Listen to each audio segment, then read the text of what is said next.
दोस्तों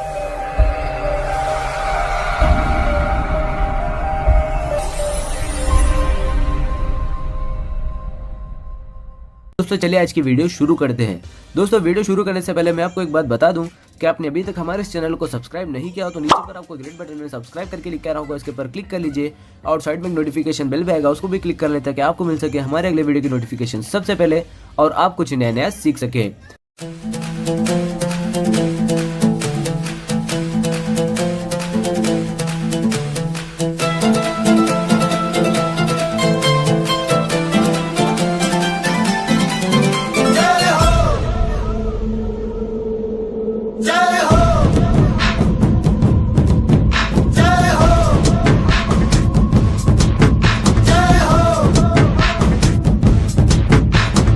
आजा आजा जिंद शामी आने के तले, आजा जरी वाले नीले आसमाने के तले। जय हो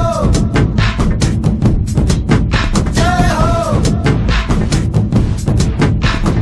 आजा आजा जिंद शामी आने के तले, आजा जरी वाले नीले आसमाने के तले। जय हो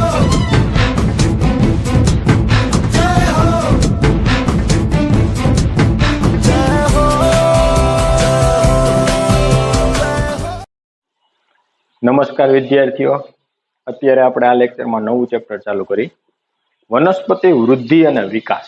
ચેપ્ટરનું નામ છે વનસ્પતિ વૃદ્ધિ અને વિકાસ.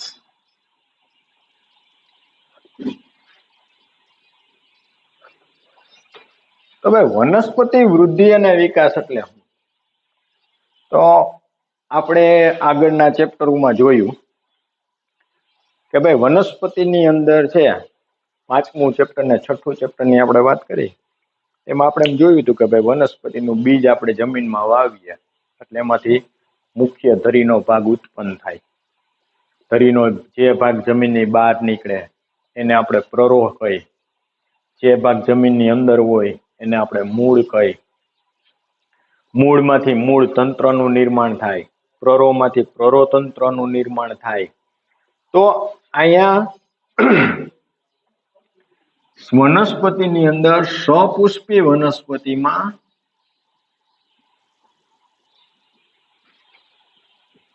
આયોજન જોવા મળે. કારણ કે સપુષ્પી શબ્દ આપણે એટલા માટે લીધો કે એમાં આપણે એમ કહી શકીએ કે ભાઈ પુષ્પનું નિર્માણ થાય, પુષ્પમાંથી ફળનું નિર્માણ થાય, ફળમાંથી બીજનું નિર્માણ થાય.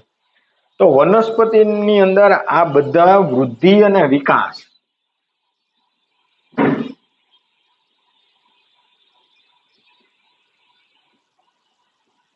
કેવી રીતે થાય?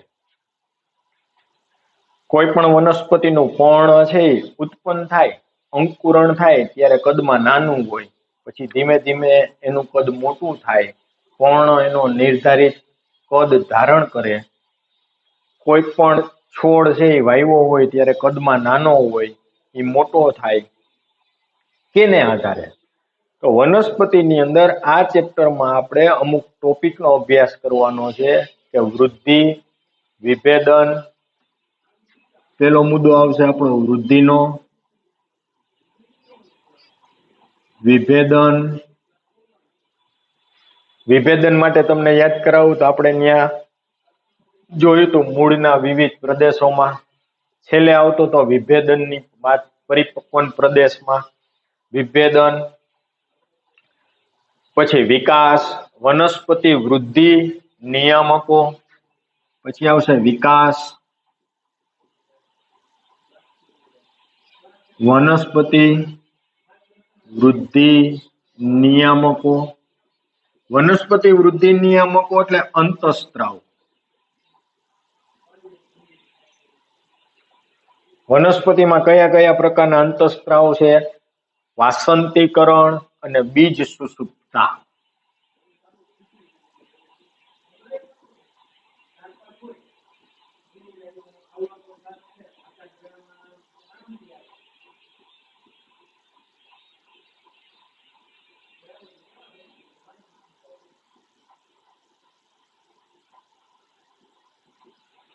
કે વનસ્પતિની અંદર બીજ સુષુપ્તતા.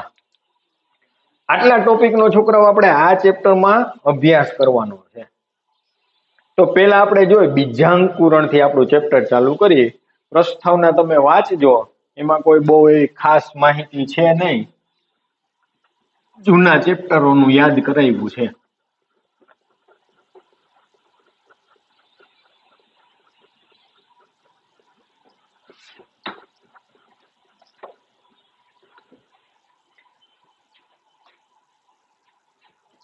બીજાંકુરણ.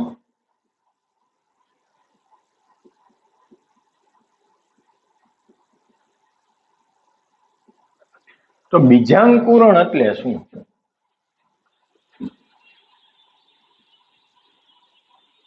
બીજને જમીનમાં વાવવાથી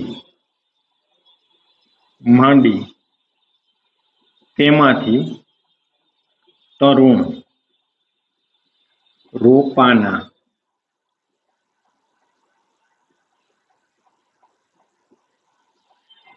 નિર્માણ ની ક્રિયાને બીજાંકુરણ કહે છે. બીજને કોઈ પણ બીજને તમે જમીનમાં વાવો, એકદળી વનસ્પતિ કે દ્વિદળી વનસ્પતિના બીજને આપણે જમીનમાં વાવીએ, એમાંથી અંકુરણ થાય એટલે મુખ્ય ધરીનો ભાગ બહાર આવે. મુખ્ય ધરીનો ભાગ બહાર આવે એટલે એની અંદર વૃદ્ધિ થાય, એમાં પર્ણનું નિર્માણ થાય. પર્ણમાંથી આગળ વૃદ્ધિ ચાલુ થાય એટલે પર્ણ ધીમે ધીમે મોટા થાય. ઈ પ્રકાંડમાં ઈ ધરીમાંથી નવી શાખા નીકળે, નવી શાખામાં નવા પર્ણ આવે, ધીમે ધીમે છોડનું સ્વરૂપ ધારણ કરે. આ ક્રિયાને બીજાંકુરણની ક્રિયા કહેવાય. આપણને ટેક્સ્ટમાં એના સ્ટેપ બાય સ્ટેપ, હું જેમ બોલ્યો એમ આપણને આકૃતિ ડ્રો કરીને આપી છે. એ કોઈ એટલી અગત્યની આકૃતિ છે ને, એ તો તમે જુઓ એટલે આઈડિયા આવી જાય કે બીજમાંથી અંકુરણ થયું ને નાનો છોડ બન્યો અને પછી ધીમે ધીમે મોટું થયું ને પર્ણની સંખ્યા વધી, નવી શાખાઓ નીકળી. એવી રીતના જમીનની અંદર મૂળ તંત્રની પણ વૃદ્ધિ થાય. આને બીજાંકુરણ કહેવાય. પણ આ પરિસ્થિતિ ક્યારે નિર્માણ પામે? જો બીજાંકુરણ માટે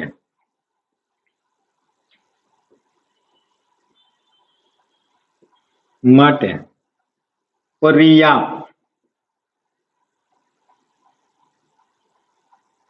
પરિસ્થિતિ હોય, એટલે કે અનુકૂળ, બધી પરિસ્થિતિ અનુકૂળ હોય, કુદરતના અજૈવિક પરિબળો, યોગ્ય તાપમાન હોય, યોગ્ય માત્રામાં એને પાણી મળતું હોય, જમીનની અંદર યોગ્ય માત્રામાં ઓક્સિજન હોય, ખનિજ યોગ્ય માત્રામાં પ્રાપ્ત થતા હોય, એટલે બધા જ પરિબળો અનુકૂળ હોય તો જ બીજનું અંકુરણ થાય, નકર બીજનું અંકુરણ થાય નહીં. તમે કુંડામાં બીજને નાખ્યા, મગફળીના બીજ તમે કુંડામાં મૂકો, એને વાવો, પછી એ કુંડાની અંદર તમે પાણી યોગ્ય માત્રામાં આપો તો એમાંથી અંકુરણ થાય. પાણી વધી જાય તો બીજાંકુરણ થતું નથી. તો બીજાંકુરણ શું કામ ન થયું એને ડીપમાં તમે જોવા જાઓ તો જ્યારે તમે જે કાંઈ બીજનું વાવેતર કર્યું એ બીજની અંદર ભ્રૂણ વિકાસ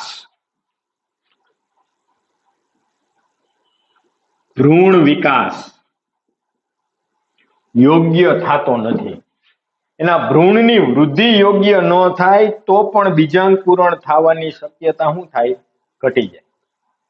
અને વનસ્પતિની વાત કરીએ છીએ આપણે, તો વનસ્પતિમાં જે જગ્યાએ વૃદ્ધિ થતી હોય, જે જગ્યાએ વિકાસ થતો હોય, પછી તે પર્ણ હોય, પુષ્પ હોય કે ફળ હોય, ફળમાં આવેલા બીજ છે, નવી શાખા નીકળે, કોઈ પણ હોય, આ બધાના વૃદ્ધિ અને વિકાસ માટે ન્યા કોણ હોય? તો કે વર્ધમાન પેશી આવેલી હોય. આ વર્ધમાન પેશી ત્યાં સતત નવા કોષો ઉત્પન્ન કરતી હોય. જો એ સતત ત્યાં નવા કોષો ઉત્પન્ન ન કરે તો પણ ત્યાં વૃદ્ધિ વિકાસ થતો નથી. તો આ થઈ કોની વાત? વિકાસ.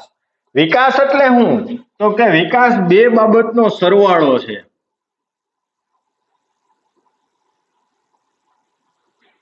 વિકાસ એટલે વૃદ્ધિ અને વિભેદન.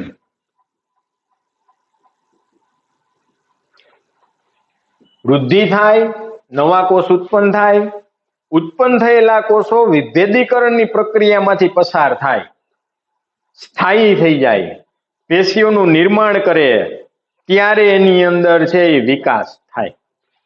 વિભેદન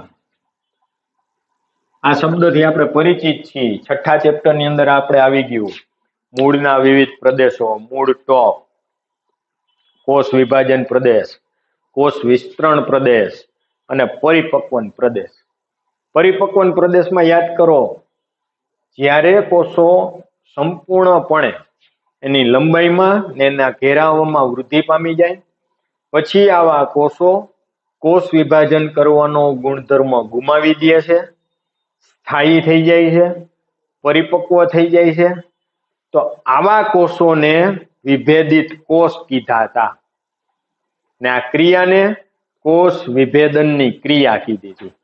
એટલે જૂનું તમારે ભૂલી જવાનું નથી, નકર હવે પછી ચેપ્ટરમાં એવું લાગશે કે આ શું આવ્યું વિભેદન. આ તો હું તમને દરેક વખતે જૂની થોડીક સમજૂતી યાદ કરાવતો રહીશ એટલે વાંધો ન આવે. છતાંય તમારે વાંચવાનું ચાલુ જ રાખવાનું છે. વૃદ્ધિની વ્યાખ્યા દેવી હોય તો વૃદ્ધિ ચયાપચયની પ્રક્રિયા સાથે સંકળાયેલી છે.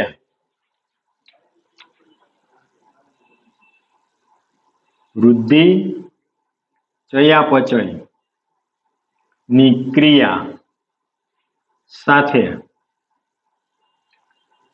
સંકળાયેલ છે. ચયાપચયની ક્રિયામાં છોકરાઓ બે ક્રિયા આવે, એક ચય અને બીજી અપચય. ચય ક્રિયા દરમિયાન વનસ્પતિએ કે કોઈ પણ પ્રાણીએ જે કઈ ખોરાક બનાવ્યો તે ખોરાકનું મેક્સિમમ શું થઈ જાય? પાચન થાય, વધુમાં વધુ પાચન થાય, એટલે એમાંથી વધુ માત્રામાં શક્તિ મુક્ત થાય. અપચય ક્રિયા દરમિયાન પાચન દર ઘટે, એટલે ખોરાક મેળવો ખરા. દાખલા તરીકે વનસ્પતિની વાત કરી તો વનસ્પતિએ ગ્લુકોઝ બનાવ્યો, પણ એ ગ્લુકોઝ 3 સ્ટેપમાંથી પસાર થાય: ગ્લાયકોલિસિસ, ક્રેબ્સ ચક્ર, ઓક્સિડેટિવ ફોસ્ફોરાયલેશન. આ તમને ખ્યાલ જ છે. ત્રણેય 38 એટીપી બને. જો ચય ક્રિયાનું પ્રમાણ યોગ્ય હોય તો 38 એટીપી બનશે, પણ જો ચય ક્રિયા ધીમી થાય છે, એની જગ્યાએ અપચય ક્રિયાનો દર વધી ગયો, તો ન્યા 38 એટીપી બનશે ને એના કરતા કેટલા બનશે? ઓછી માત્રામાં બનશે. એટીપી ઓછા બનશે, વનસ્પતિને પોતાની દેહધાર્મિક ક્રિયા કરવા માટે શક્તિ ઘટશે. શક્તિ ઓછી મળશે તો વર્ધમાન પેશી નો કોષ વિભાજનનો દર કેવો આવશે? નીચો આવશે. કોષ વિભાજનનો દર નીચો આવે છોકરાઓ, એટલે વૃદ્ધિ અને વિકાસની ક્રિયામાં શું આવે? ખલેલ આવે. રેડી? આમ અહીંયા મુદ્દો પૂરો થાય વૃદ્ધિનો. આ બધા નાના નાના ટોપિક છે. આપણે વૃદ્ધિનો મુદ્દો લઈ લીધો પેલો. હવે આગળ વધી વૃદ્ધિનું માપન. વનસ્પતિ વૃદ્ધિ સામાન્ય રીતે અપરિમિત છે, એક મુદ્દો એ છે. પછી વૃદ્ધિ માપન આપણે કાઢી નાખીશું.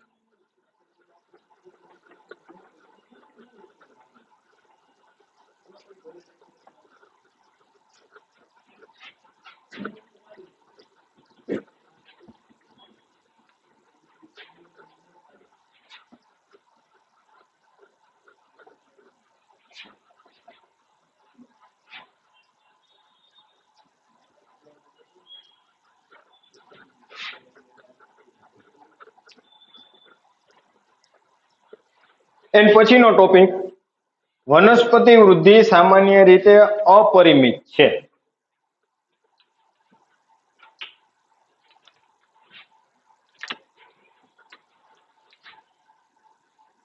વનસ્પતિ વૃદ્ધિ સામાન્ય રીતે અપરિમિત છે.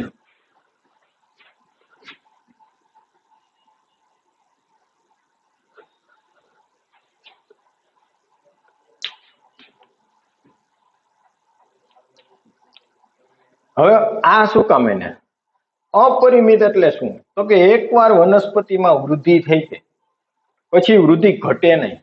દાખલા તરીકે હું તમને કહું કે એક વૃક્ષ છે, વૃક્ષની હાઈટ વધી ગયા પછી ઓછી થાય? ન થાય. આપણી અંદર એ વૃદ્ધિ અપરિમિત છે. એક દ્રષ્ટિએ, કઈ? હાઈટની દ્રષ્ટિએ. આપણી એકવાર હાઈટ વધી જાય પછી ઓછી થાય? ન થાય. તો કે આપણી ઊંચાઈ છે એ અપરિમિત છે, પણ એની સામે વજન ઘટે હોત, ઘટ્યા પછી વધે હોત, વધ્યા પછી ઘટે હોત, એવું થાય આપણા જ જીવનકાળ દરમિયાન. વનસ્પતિમાં એવું થતું નથી. વનસ્પતિની અંદર વૃદ્ધિ એકવાર થઈ ગઈ પછી ઘટે નહીં. એટલે વનસ્પતિમાં વૃદ્ધિ અપરિમિત કહેવાય. વનસ્પતિમાં સતત જે જગ્યાએ વૃદ્ધિ થતી હોય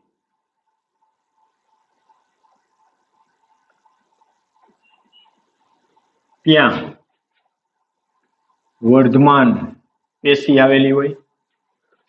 આ વર્ધમાન પેશી છે એ શું કરશે? સતત છે એ કોષ વિભાજન ચાલુ રાખશે.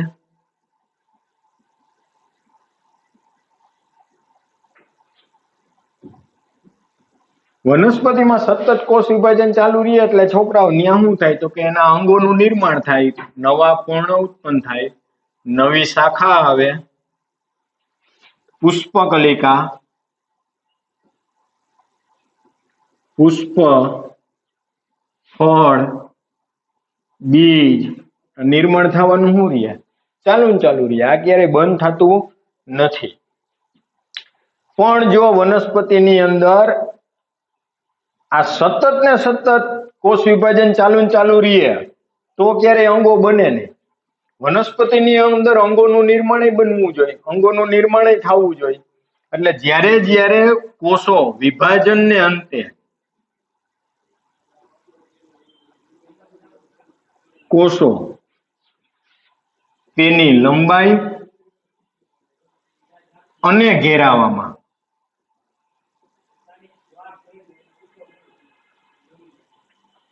વૃદ્ધિ પામે ત્યારબાદ તેઓ કોષ વિભેદનની ક્રિયા કરે.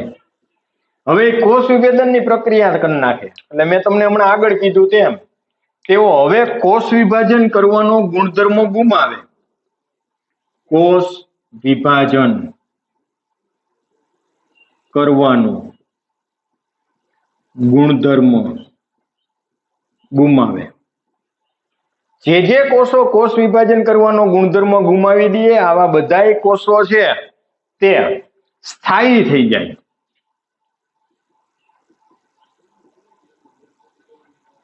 અને પેશીમાં રૂપાંતરિત થાય. કોષ વિભાજન કરવાનો ગુણધર્મ ગુમાવી દે, સ્થાયી થઈ જાય, પેશીમાં રૂપાંતરિત થઈ જાય. આ રીતે વૃદ્ધિ છે વર્ધમાન પેશીની ક્રિયાશીલતાથી વનસ્પતિના દેહમાં વર્ધમાન પેશીની ક્રિયાશીલતાથી વનસ્પતિના દેહમાં વૃદ્ધિ પામે તો જ વનસ્પતિની અંદર વૃદ્ધિ થાય. નકર પછી વનસ્પતિમાં વૃદ્ધિ થાય નહીં. તેને વૃદ્ધિનું નિરંતર એક ધારું વૃદ્ધિનું નિરંતર ક્યારેય સ્ટોપ થતું જ નથી. નિરંતર એટલે સતત ચાલુ રહે. વર્ધમાન પેશીની અંદર કોષ વિભાજન થવાનું સતત ચાલુ ને ચાલુ રહે, એટલે જ કહેવામાં આવે વનસ્પતિમાં વૃદ્ધિ સામાન્ય રીતે કેવી છે? અપરિમિત છે, ક્યારેય અટકતી નથી, ચાલુ જ રહે છે, બંધ થતું જ નથી. જ્યારે આપણી અંદર હાઈટ છે એ અમુક ઊંચાઈ સુધી થાય, પછી અટકી જાય, પણ ઘટે નહીં. જ્યારે વનસ્પતિમાં વર્ધમાન પેશીની ક્રિયાશીલતાને કારણે વનસ્પતિના ઘેરાવામાં વધારો થવાનું ચાલુ રહે, અટકતું નથી. વૃક્ષની વાત કરીએ આપણે, પછી તમે એમ કહો સાહેબ એ તો મગફળીના છોડમાં તો વૃક્ષ ઊંચું થતું નથી, પણ એની હાઈટ નિર્ધારિત છે, એની ફિક્સ હાઈટ છે, એથી ઊંચું ન થાય, કારણ કે છોડ સ્વરૂપની વનસ્પતિ છે. વેલા સ્વરૂપની વનસ્પતિ છે તો એ વેલા સ્વરૂપની વનસ્પતિની લંબાઈ એક નિર્ધારિત હોય, પછી એમાંથી નવી શાખા નીકળી જાય, એ પણ વૃદ્ધિ પામતી જાય. તો અહીંયા સજીવની વાત છે ને, વનસ્પતિ સજીવ છે તો એની અંદર વૃદ્ધિ થાય છે, પણ એના જીવનકાળ દરમિયાન થાય. મગફળીની અંદર માંડવી આપણે વાવી હોય, માંડવી પાકી જાય પછી એનું આયુષ્ય જ પૂરું થઈ ગયું, તો હવે થોડી વૃદ્ધિ થાય. જ્યારે વૃક્ષ લઈ લ્યો તમે, વડલો છે, પીપળો છે, લીમડો છે, કડવો, આંબો છે, આ બધા મહાકાય વૃક્ષ કહેવાય. હાઈટ વધ્યા પછી એમાં નવી શાખાઓ નીકળે રાખે, બંધ થાય નહીં. દ્વિદળી અને અનાવૃત બીજધારી વનસ્પતિમાં પાર્શ્વીય વર્ધનશીલ દ્વિતીય વૃદ્ધિની વાત, આ પ્રાથમિક વૃદ્ધિ થાય. દ્વિદળી વનસ્પતિ છે, અનાવૃત બીજધારી છે.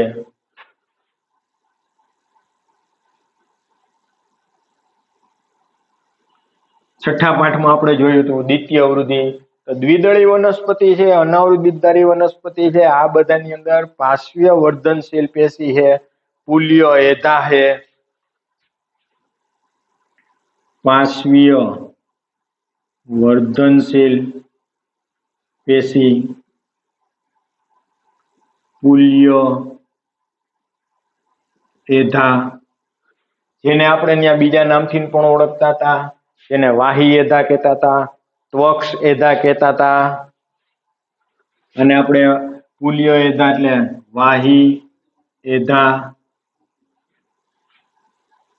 ત્વક્ષ એધા, આ બધાને દ્વિતીય વૃદ્ધિ ના ઘટક તરીકે આપણે માન્યા હતા. પ્રાથમિક વૃદ્ધિ પૂરી થઈ જાય પછી આંતરપુલ્ય એધા, એધા વલય, એધા વલયની સક્રિયતા થાય, એટલે એમાંથી આપણે જોયું હતું કે અંદરની ને બહારની બે બાજુ છે એ નવા કોષો ઉત્પન્ન થતા હતા. જલવાહક છે એ કચરાથી પરિઘ તરફ છે એ દબાણ આવતું હતું, અને પ્રકાંડનું જે થડ હોય, પ્રકાંડ છે, ત્યાં શું પડતી હતી? તો કે વર્ષને અંતે તિરાડો પડતી હતી. એમાં આપણને બે પ્રકારના વલય જોવા મળતા હતા, છેદલય ત્યારે ઘેરું ને આછું. આમ આ થાય વૃદ્ધિ, એટલે અપરિમિત વૃદ્ધિ, સતત વૃદ્ધિ થવાનું ચાલુ જ રહે, ક્યારે અટકે નહીં. રેડી? એના પછી આવે છોકરાઓ વૃદ્ધિનું માપન. આના માટે, આ મુદ્દા માટે તમને ટેક્સ્ટની અંદર આકૃતિ દોરીને દીધી છે કે પ્રરોહાગ્ર અને મૂળાગ્ર ના ભાગે વર્ધમાન પેશી આવેલી હોય, જે પ્રાથમિક વૃદ્ધિ કરે છે, અને પછી એમાં દ્વિતીય વૃદ્ધિ એટલે કે પાર્શ્વીય વર્ધનશીલ પેશી, પુલ્ય એધા, ત્વક્ષ એધા, પછી એધા વલય, આંતરપુલ્ય એધા કેવી રીતે નિર્માણ પામે એનું શોર્ટમાં એક આકૃતિ દોરીને આપી છે. જોકે એના કરતા સારી રીતે આપણે છઠ્ઠા ચેપ્ટરમાં આ ટોપિક આપણે જોઈ ગયા હતા. હવે આવે વૃદ્ધિનું માપન.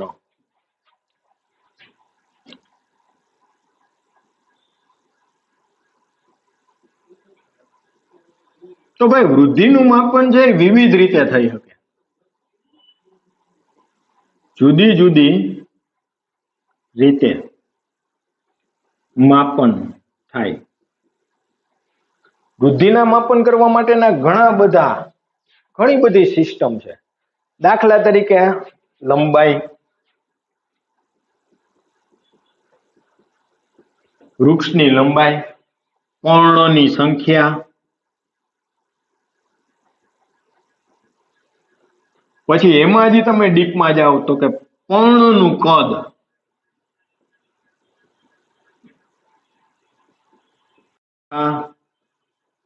શાખાની લંબાઈ, નવા ઉત્પન્ન થતા મૂળ, ઘણી બધી રીત છે. આને જુદી જુદી પદ્ધતિથી માપી શકાય. દાખલા તરીકે લંબાઈ માપવી હોય તો એના માટે માપપટ્ટી નો ઉપયોગ થાય. પર્ણની સંખ્યા તો કે ગાણિતિક રીતે થાય.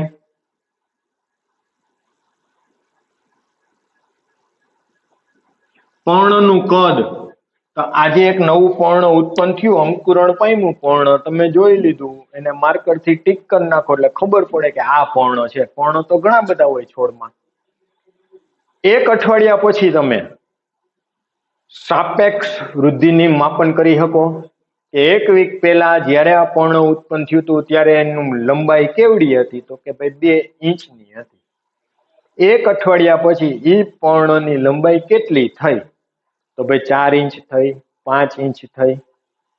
જ્યારે પર્ણ અંકુરણ પામ્યું ત્યારે પર્ણનું ક્ષેત્રફળ કેટલું હતું, એક વીક પછી પર્ણ મોટું થયું તો હવે એનું ક્ષેત્રફળ કેટલું છે. આમ અસંખ્ય રીત છે માપવાની, તમે તમારી રીતે માપી શકો. પણ અહીંયા વજન, જો હજી ભૂલાઈ ગયું, વજન કેટલું છે, શુષ્ક વજન, ઘણું બધું છે. ઘણી બધી રીતે વૃદ્ધિ માપી શકાય. તમને એવા પ્રશ્ન થાય, સાહેબ વજન કેમ કરવું, કઈ હું મૂળ સહિત છોડને વજન કરવાનો? એમ ન હોય છોકરાઓ. એના માટેના યંત્ર આવે, એના માટેના સાધન સામગ્રી આવે. અને આ બધી વસ્તુ તો તમારે ક્યારે આવશે અભ્યાસમાં, જ્યારે તમે લોકો કોલેજમાં જાશો, ત્યાં તમારે પ્રેક્ટિકલ કરવાનું થાય, ત્યારે તમારે આ બધા વૃદ્ધિ માપન સાધનો તમને ત્યાં જોવા મળશે. અત્યારે 12માના લેવલે તમને ખાલી અહીંયા થિયરીની દ્રષ્ટિએ આપેલ છે, પ્રેક્ટિકલની દ્રષ્ટિએ નથી આપેલ આપણા સિલેબસમાં. અહીંયા આપણી મર્યાદા આવી જાય. અહીંયા 2 સર્વે વૈજ્ઞાનિકોએ આપણને આપ્યા છે કે મકાઈના મૂળાગ્રના ભાગમાં આવેલી વર્ધમાન પેશીનો એક કોષ, મકાઈના મૂળાગ્રમાં આવેલ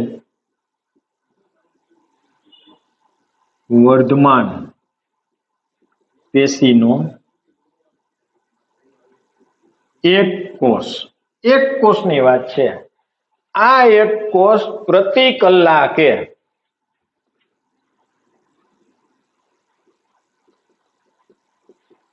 17,500 કેટલા 17,500 કે તેના કરતા વધારે નવા કોષ ઉત્પન્ન કરે.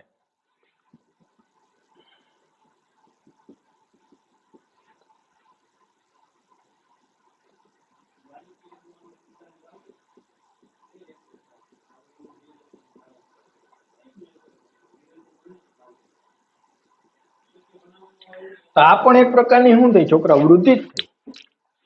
સમજો આખી વાત. મહિનામાં નો આવે એવો આંકડો કે મકાઈના મૂળાગ્ર, એના મૂળના અગ્રભાગમાં આવેલા કોષો, તો મૂળના અગ્રભાગમાં કોણ હોય, વર્ધમાન પેશી હોય. આપણે 5મા પાઠમાં ભણ્યા હતા. આ વર્ધમાન પેશી એક જ કલાકમાં 17,500 નવા કોષ ઉત્પન્ન કરી નાખે. આ થઈ એની વૃદ્ધિ. અહીંયા વૃદ્ધિનો આ પ્રકાર છે એ કઈ બાબતને સૂચવે છે, તો કે સંખ્યામાં બતાવે છે કે મૂળાગ્રમાં એક કલાકમાં 17,500 નવા કોષ ઉત્પન્ન થાય છે. આ કોષોની સંખ્યામાં થતી વૃદ્ધિ થઈ. એક જ કોષ. તો આવા તો મૂળાગ્રમાં કેટલા કોષ હોય, કારણ કે મૂળાગ્રની રચના તો આપણે જોઈ શકીએ પણ એના કોષોને જોઈ ન શકતા. તો મકાઈનો એક છોડ તમે આખે આખો ઉપાડજો, એમાં દરેક મૂળના અગ્રભાગ છે એ શું થયો, ગુચ્છો હોય ને, તંતુમય મૂળ તંત્ર હોય.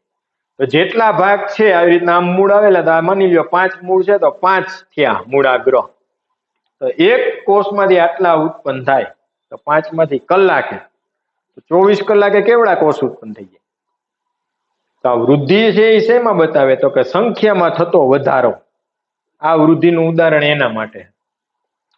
તરબૂચની અંદર એવું છે કે તરબૂચમાં કોષ પોતાના કદમાં 1 કલાકમાં તરબૂચનો કોષ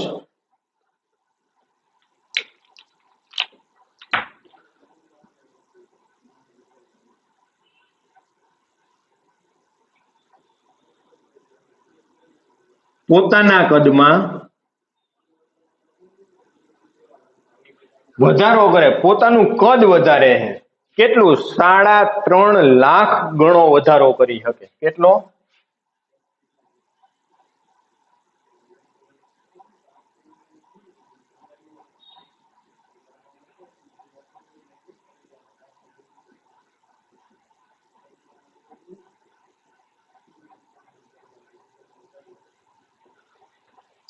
બે ઉદાહરણ જોઈ લ્યો સ્પષ્ટ.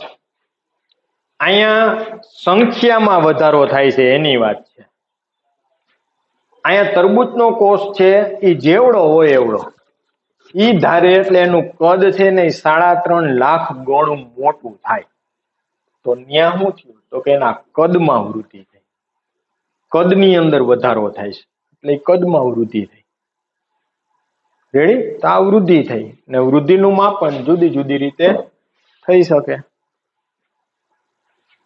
ટેક્સ્ટની અંદર ટોપિક બહુ નાના આપ્યા છે, આપણે અહીંયા થોડાક વિસ્તૃતમાં લઈ છીએ એટલે ટેક્સ્ટની અંદર પાછું જોવું.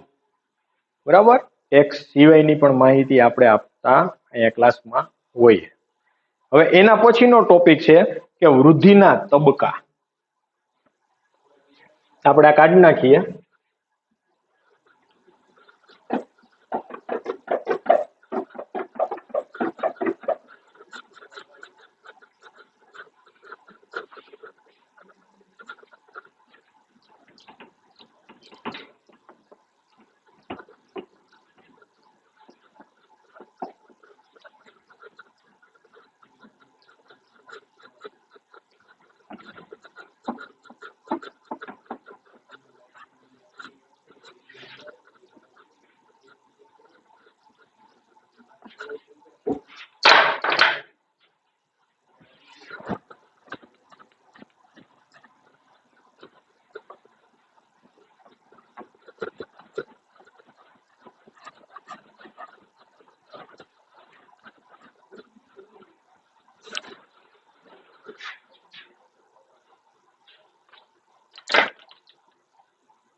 વૃદ્ધિના તબક્કાઓ.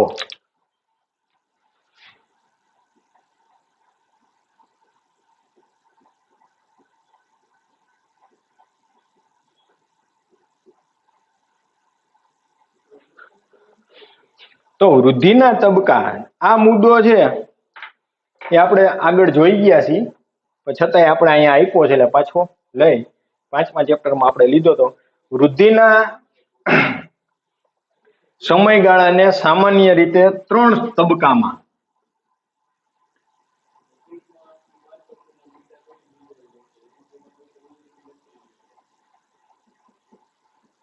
વિભાજિત કરવામાં આવ્યા. વર્ધમાન તબક્કો, વિસ્તરણ તબક્કો અને પરિપક્વન તબક્કો.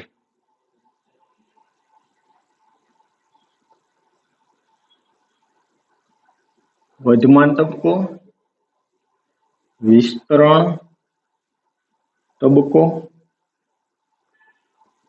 અને પરિપક્વન તબક્કો.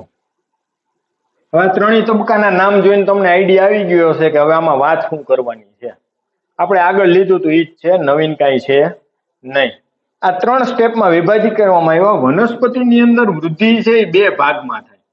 એક પ્રરો આગ્ર અને મૂળાગ્ર.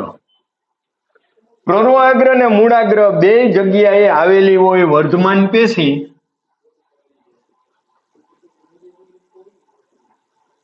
વર્ધમાન પેશીની અંદર જ્યારે કોષ વિભાજનની ક્રિયા થાય ત્યારે પહેલો તબક્કો કયો આવે? વર્ધમાન તબક્કો. આ તબક્કા દરમિયાન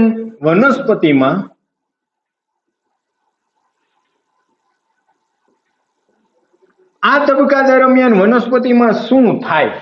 કઈ ઘટના થાય? તો કે આ તબક્કા દરમિયાન સતત નવા કોષો ઉત્પન્ન થવાનો ક્રમ ચાલુ રહે. કોષ વિભાજન સતત ચાલુ રહે, જેને કારણે નવા કોષો છે એ ઉત્પન્ન થાય જ રાખે. આ ઉત્પન્ન થયેલા નવા કોષ છે એ જીવરસથી શું હોય? ભરપૂર હોય.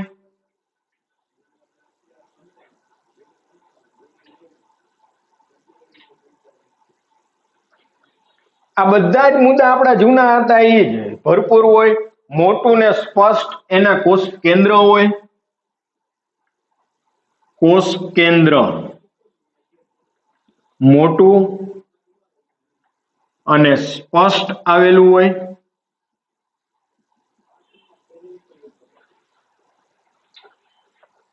કોષ દિવાલ પ્રાથમિક હોય, પાતળી હોય.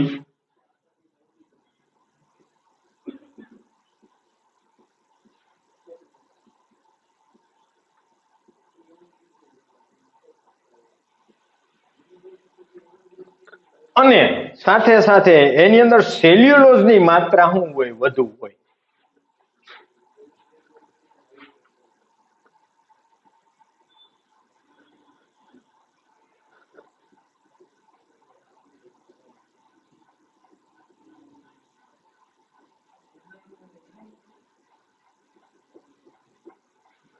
એમાં સેલ્યુલોઝ વધુ માત્રામાં આવેલો હોય. આ ઉપરાંત એનો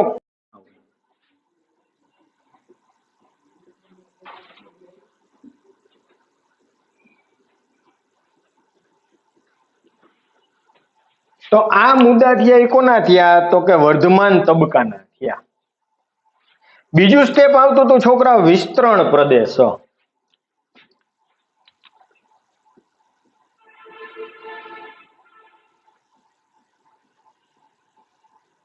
હવે આપણને ખબર જ છે કે જે કોષો ઉત્પન્ન થયા ઈ કોષ છે એ કેવા છે? જીવરસથી ભરેલા છે. કોષ કેન્દ્ર એનું મોટું છે ને સ્પષ્ટ છે.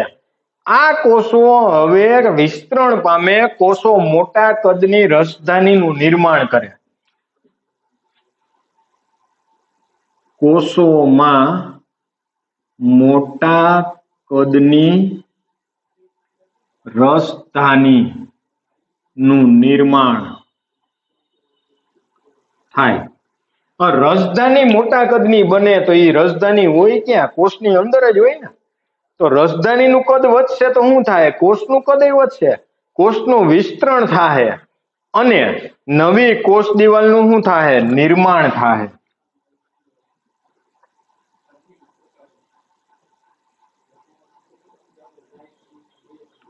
થશે અને નવી કોષ દિવાલ નું નિર્માણ થશે.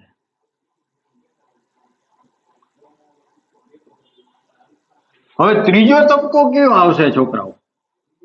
પરિપક્વન તબક્કો. તો આ બે તબક્કાની અંદર આપણે જોયું તો કે અહીંયા કોષો બન્યા.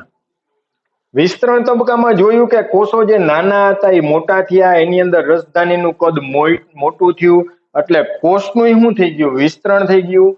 અને જે પ્રાથમિક કોષ દિવાલ હતી હવે એ કેવી થઈ ગઈ? તો કે નવી નિર્માણ પામી ગઈ. પરિપક્વન તબક્કામાં એમાં અંતિમ કદ એનું પ્રાપ્ત થઈ જાય. ફિક્સ કદ આવી જાય. હવે આકાર, રચના, કાર્યની દ્રષ્ટિએ સ્થાયી થઈ જાય. કોષ દિવાલ હતી એના કરતા વધુ જાડી થઈ જાય અને મહત્તમ જીવરસ ધરાવે. એટલે અંતિમ કદ પ્રાપ્ત કરે. અંતિમ કદ પ્રાપ્ત કરે. ફિક્સ. હવે એના કદમાં, આકારમાં, એની રચનામાં કોઈ ફેરફાર થશે નહીં. ફિક્સ થઈ જાય. કોષ દિવાલ હતી એના કરતા વધુ જાડી થઈ જાય.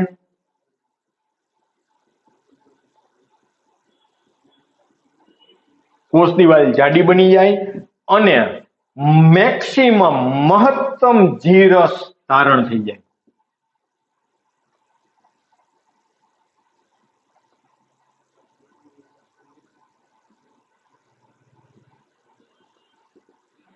તો આ થાય વૃદ્ધિના 3 સ્ટેપ.